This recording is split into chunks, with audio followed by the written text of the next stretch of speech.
Seigneur, ta parole au quotidien nous nourrit et nous donne vie. Seigneur, ta parole au quotidien nous nourrit et nous donne vie.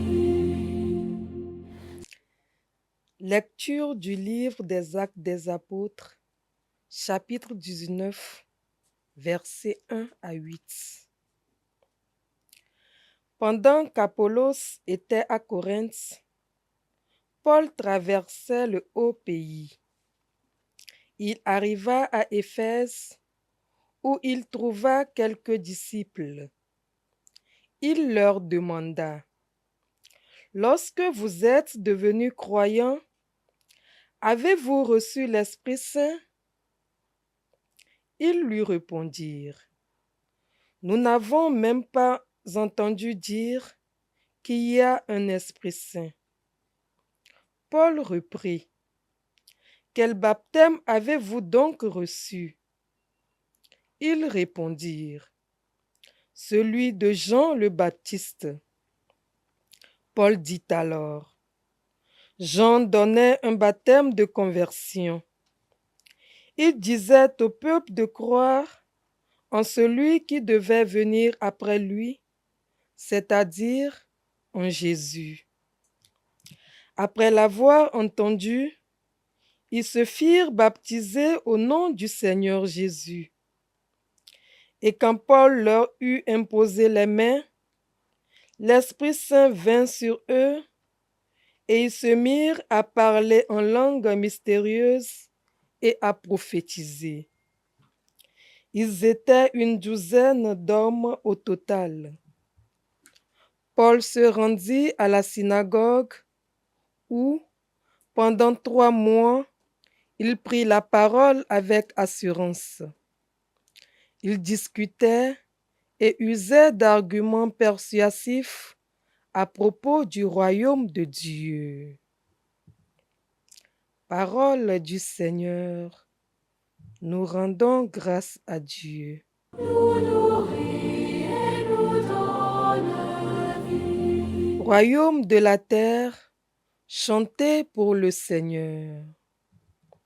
Royaume de la terre, chantez pour le Seigneur. Dieu se lève et ses ennemis se dispersent. Ses adversaires fuient devant sa face. Comme on dissipe une fumée, tu les dissipes.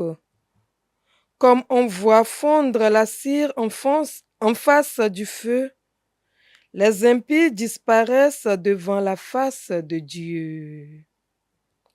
Royaume de la terre, chantez pour le Seigneur.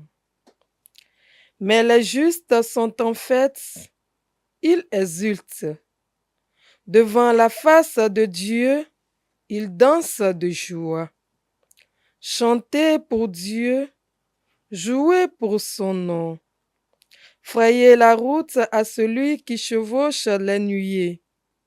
Son nom est le Seigneur. Dansez devant sa face. Royaume de la terre, chantez pour le Seigneur. Père des orphelins, défenseur des veuves, tel est Dieu dans sa sainte demeure. À l'isolé, Dieu accorde une maison. Aux captifs, il rend la liberté. Royaume de la terre, chantez pour le Seigneur. Alléluia, Alléluia, Alléluia. Si vous êtes ressuscité avec le Christ, recherchez les réalités d'en haut. C'est là qu'est le Christ, assis à la droite de Dieu. Alléluia, Alléluia, Alléluia. Évangile de Jésus-Christ selon Saint Jean. En ce temps-là, Les disciples de Jésus lui dirent, « Voici que tu parles ouvertement et non plus en images. Maintenant, nous savons que tu sais toutes choses et tu n'as pas besoin qu'on t'interroge. Voilà pourquoi nous croyons que tu es sorti de Dieu. » Jésus leur répondit, « Maintenant vous croyez. Voici que l'heure vient. Déjà elle est venue où vous serez dispersés chacun de son côté et vous me laisserez seul. Mais je ne suis pas seul, puisque le Père est avec moi. Je vous ai parlé ainsi afin qu'en moi vous ayez la paix. Dans le monde, vous avez à souffrir, mais courage. Moi, je suis vainqueur du monde. » Acclamons la parole de Dieu. Alléluia, Alléluia, Alléluia. Chers frères et sœurs, aujourd'hui lundi de la 7e semaine de Pâques, les paroles de notre Seigneur Jésus-Christ résonnent comme une invitation personnelle. Gardez courage. Chers frères et sœurs, dans nos vies, il y a des moments de doute, des moments de fatigue, des moments où parfois le découragement prend le dessus. Comme les disciples, nous pouvons nous sentir seuls.